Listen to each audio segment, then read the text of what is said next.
What is up, my friends? So in this video, we're going to be talking about the two things that were the most scary about depersonalization for me.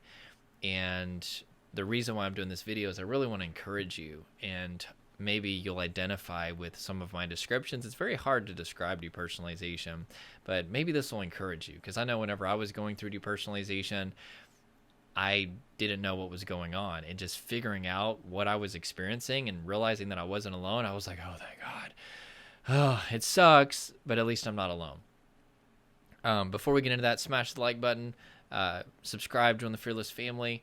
Comment below. Let me know what the scariest part of depersonalization is for you, because it's very nuanced based on the individual. But I think most people are going to identify with these two things. Also, I have a course, shameless plug, real quick. If you want to fully eliminate depersonalization, realization as fast as humanly possible, I'm going to show you a body-based strategy in my course. And there's 5 things that you can do to convey safety to the body that will cause your symptoms to shut off. And it's going to save you so many mistakes, so much time. It's at dprecovery.com. You don't want to miss on this. There's so many testimonials. Read those. It'll change your life. Also, there's a link if you'd like to work with us.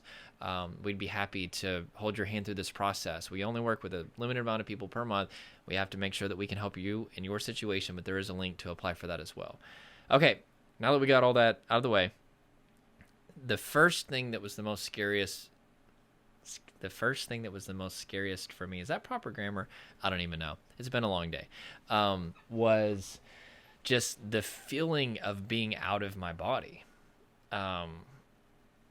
Looking back on everything that I've ever been through, and I'm not trying to say woe is me, but I've had a disproportionately traumatic life. Depersonalization was by far the scariest thing that I've ever been through, without question, right? You feel disconnected from the fabric of your very being, which is your body. Our body is how we interact with the material world. And whenever you feel out of body, which is what depersonalization is, you feel disconnected from your body. It's hard to describe it.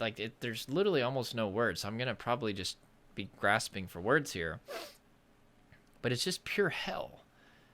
It's like you can't do anything whenever this is happening. Like, you can't think, you can't concentrate, you can't talk, you can't communicate, you can't be aware of what's happening around you. Like, you literally just feel like you've been just like sucked into this portal, and until you get out, it's like life has stopped. That's what depersonalization feels like.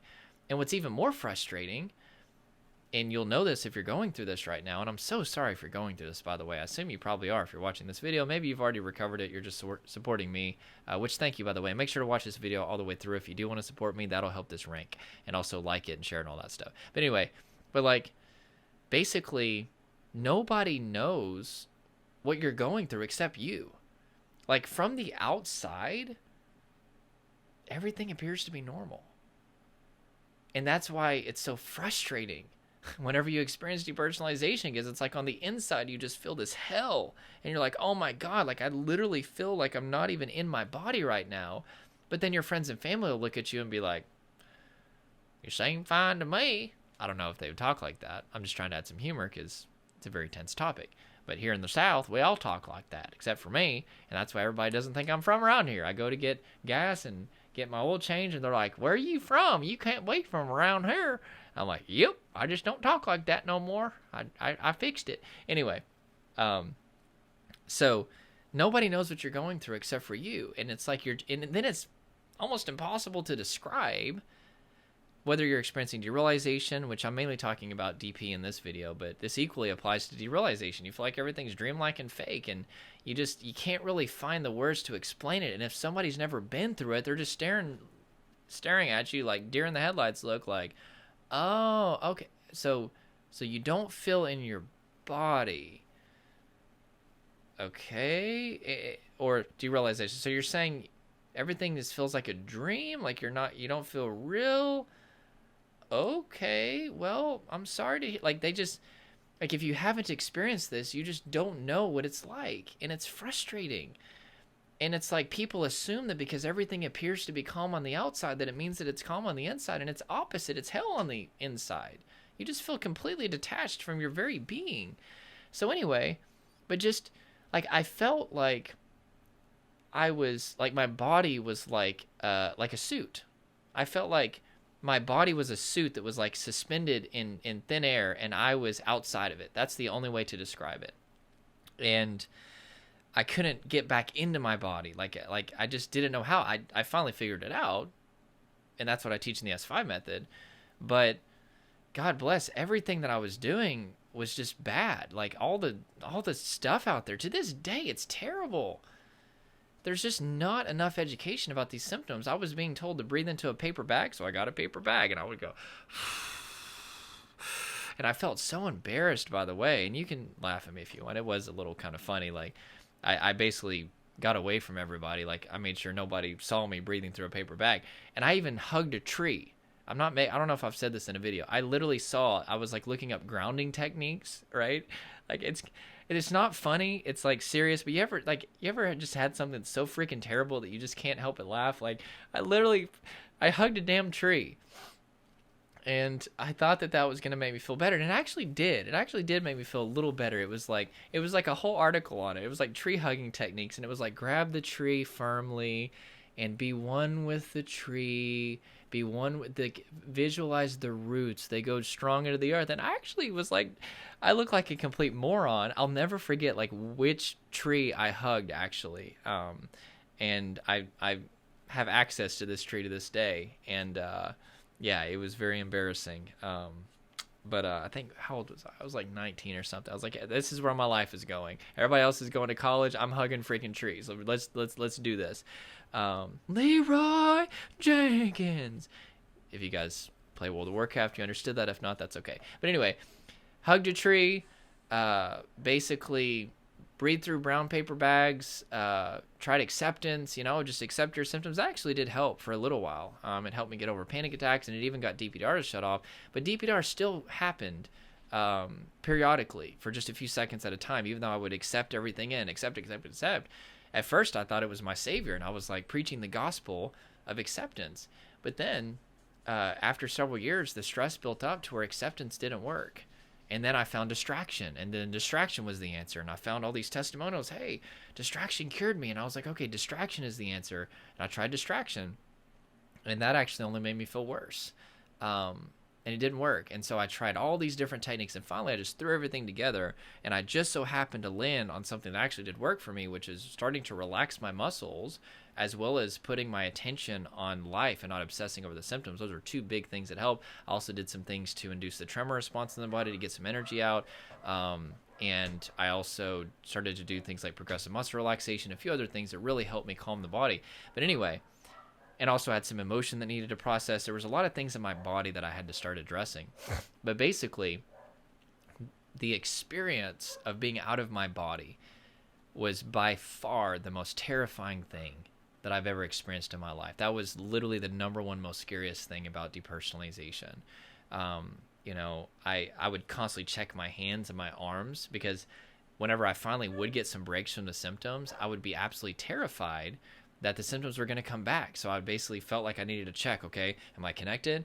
And then usually me checking would make me so stressed out that it would induce more depersonalization. And I was like, oh my God. And I'd be like, oh, and I would try to get away from feeling my arms and my hands.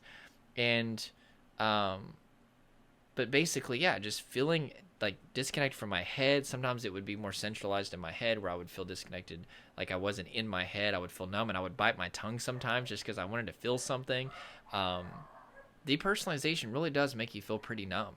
It's literally disconnection from interoception, which is the experience of the embodied self. But anyway, yeah, sometimes it would be in my arms. Sometimes I would feel more disconnected from my legs. And sometimes I would just feel literally like almost completely out of body. But anyway, it was absolutely terrifying whenever you feel like you're watching yourself on a video camera, whenever you feel like your soul or your spirit is disconnected from your body. It was unthinkably challenging. The second thing is I didn't know what it was at first. And whenever it's one thing if you feel out of body. That's in and of itself absolutely terrifying. But then to not know what it is, like to feel disconnected from the fabric of your very being, which is your body, and then to not know what it is or why it's happening, elevates the stress beyond belief, which ironically causes more depersonalization. Because depersonalization happens whenever you've reached a state of traumatic stress, which is overwhelming stress. Depersonalization as well as derealization are part of the freeze response, which is designed to mitigate the pain of being eaten by a lion. Like, you literally, if you're experiencing these symptoms, you're so overwhelmed by stress in your nervous system that your brain thinks that you're about to be eaten by a lion, right? You're unable to fight or flee. You've reached that point of terror, that point of overwhelm, probably due to the buildup of a lot of stress over a very long period of time, which is complex trauma. And these symptoms are trying to disconnect you from your body and maybe reality, if you're feeling derealized as well, to help you. Because if Simba is going to eat you, no, Simba wouldn't do that. Mufasa, if Mufasa is going to eat you, I don't know if you can hear my dogs barking. I don't think you can, but they're barking really loud. There's a school bus outside. But anyway, if you're going to be eaten by a lion, you might as well feel it. Depersonalization, realization, in a sense, are like nature's last gift. If you're going to be eaten by the lion, you might as well not feel it. And so basically, they're there to help you. But if you don't know that, you basically are terrified. You basically just assume the worst. I thought that I was going crazy. I literally was starting to visualize myself ending up in a straitjacket, in a mental institution. And no disrespect towards those people. I wish them all the best, but I just didn't want that to be me. I was like 19 at the time that this first started happening. And I was like, my life's over. I was like, I'm never going to be able to get married. I'm never going to be able to have a career. I'm never going to be able to travel and do anything. My life is over. That's how I felt in the moment. And I was like, I'm the guy in my family that went crazy. And it just felt so real. So if you're dealing with the fear that you're going crazy, just know that just because it feels as thick as butter, it feels objective, doesn't mean that it's true. And just know that every single person, for the most part, that I've ever spoken with, which is thousands of people at this point, all feared that they were going crazy because of depersonalization, realization. You can also feel like you're going crazy because of panic and anxiety and other things, but especially when you feel out of body and you feel detached from reality, and there's just so much misinformation out there and such a lack of information about these symptoms. And it's really, really sad. And that's part of why I'm doing this video, is I want to help spread awareness. But anyway, I didn't know what it was. And I finally, and this is where it gets very interesting, and I want to speak to this for a second. Again, make sure to watch this whole video, please. The longer you watch, the more that this will rank. I'm almost done. But I actually ended up coming across some information that talked about anxiety and panic attacks that actually really did help me for a little while, which is more acceptance-based. Which, by the way, acceptance will help you for a little while because it helps eliminate resistance. But in the long term, it's not a good long-term strategy alone. You need some other stuff, especially a body-based approach. But anyway, it mentioned in this writing about depersonalization, realization, and at that point, I didn't know what the symptoms were, and it actually gave. I went and looked back at it recently. It was literally, in my opinion, based off of the world-leading experts in the field of traumatology and neuroscience and all these things, based on their understanding of it, which has become my understanding, these people are just not accurate in their description. They were trying to help. That's great. But their description of what depersonalization, realization were is just not correct. But they mentioned it in a way that made me feel better. They were like, oh yeah, this is normal whenever you're having panic attacks. Sometimes you'll experience depersonalization, realization. It'll go away once you deal with the panic attacks. And I was like, oh thank God. Oh my God, I'm not alone. I'm not going nuts. And even though their description wasn't even scientifically accurate, just me knowing that I wasn't alone and me knowing that this is something that I could get rid of, in a sense, it saved my life. And that's why so many people out there are talking about depersonalization, realization. They're saying it's a symptom of anxiety. Like that should be the first sign that this person, and no disrespect, that they have not done much research, because that's just not, it's not a symptom of anxiety at all. It's actually a completely different branch of the nervous system than anxiety. Anxiety is actually fight or flight response, sympathetic branch of the nervous system. Depersonalization, realization is actually from the dorsal vagal branch of the parasympathetic nervous system. Fight or flight response, or what we call anxiety, is from the sympathetic branch of the nervous system. So totally different branch of the nervous system. Also, depersonalization, realization isn't going to show up until you are at a state of traumatic stress, overwhelming stress, not just anxiety, which is low, medium, or high levels of stress. But anyway, people are trying to help though, and here's what's cool about it, is I've seen so many people that got the wrong information. They were told, hey, DPDR is because of anxiety or some other thing. And even though it's completely wrong information, it still calmed them down. And I'm thankful for that. I really do think accurate information is important. But at the end of the day, I'm just really thankful that people know that they're not alone. But I do want to do this video, at least to give some scientific context here, to show you that these symptoms are technically a part of a trauma response.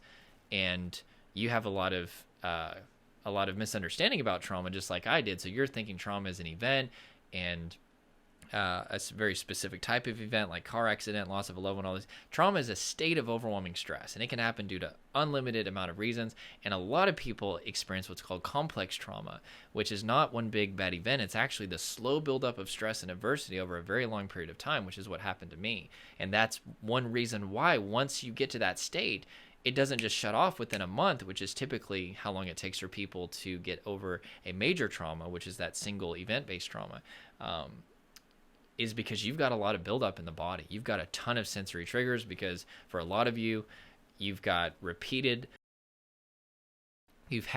stress and adversity over a very long period of time, right? And so the DPDR are going to stay there until you get back into your body, which is building interoception, and you befriend the body, and you release the tension, energy, and emotion that have been built up for far too long. And that's going to take some time because you've got years and years and years and years of buildup. Now, I will tell you, it can happen pretty fast. I've seen people that have been suffering for over a decade get out of a state of traumatic stress and even become completely calm and symptom-free within like just a few months. I've even seen people struggle for years and get out of this within less than a month before. But most of the time, it's going to take you several months. It's probably going to take you, the average person, 3 months. If you're doing everything, as far as the things that I mentioned, it could take up to 6 months. There's no time frame for everybody. But what I will tell you is it is going to take some time. And the higher your ACE score as well, which stands for Adverse Childhood Experience, there's 10 questions on this test. I encourage you to take it. The more sensory triggers that you have, and it'll take more time. It's like the difference between unraveling a ball of Christmas lights that's the size of a dinner plate versus unraveling a ball of Christmas lights that's the size of a house, right? In terms of the neural pathways that have been created that have threat association because you've had painful past experiences. So anyway, with that being said, you can heal from this, but if you're experiencing constant DPDR, it's because you're at a state of traumatic stress. Now, I also am assuming if you're watching this video that you've been to the doctor and that this isn't medical induced, this isn't some reaction to a medication or something like that. Obviously, what I'm helping people with is DPDR that is due to natural causes. In other words, just the buildup of stress, which is the vast majority of people. But anyway, with that being said, if you need my help with this, once again, go to dprecovery.com. I've got my course there. Also subscribe. Many more videos coming. Like this, comment, share, and just know that you're not alone. And once I knew what the symptoms were, just like now you do, it brought me a lot of relief, and I hope that this has also brought you a lot of relief. And also, once again, if you'd like to work with us, apply to work with us, there's a link below. We'd love to consider that. And we have this new mentorship, and I think now we have, 17 or 18 people in it. It has been amazing. We actually had a meeting today, and we had 3 different people that are getting breaks from symptoms. And this one guy just joined just like a week ago, and he already was able to give a presentation in front of like hundreds of people just from the encouragement that came through being a part of this mentorship, as well as having my course. So anyway, it's awesome. And we actually have a guy in there that suffered with DPDR for 10 years, and he has already had 3 different times that he's got a full week without symptoms. And he's on his way to being 100%. Just letting you know, this mentorship is not for everybody. It's actually just for a small group of people. But the course is for everybody, so make sure to check that out. Shameless plug, I've got to support my family. As I told you guys in the more recent videos, I'm no longer going to be embarrassed or timid to do that, because the people that are teaching you stuff that's actually not helping you, they talk about their products a lot. And I started to realize, wait a second, if these people that are selling stuff that's actually going to do the opposite of what you need to do, such as distraction, are talking about their products all the time, I'm by no means going to be timid to share with you the thing that actually is going to transform your life and is going to permanently get rid of these symptoms forever. So you're going to hear me talk about my stuff a lot because I want to help you in a deep way. So anyway, that is it. Peace out. And I also hope you like the new intro. Let me know below. I created that myself. No, I didn't. I paid somebody. But anyway, I really hope you liked it, and we'll talk to you very soon.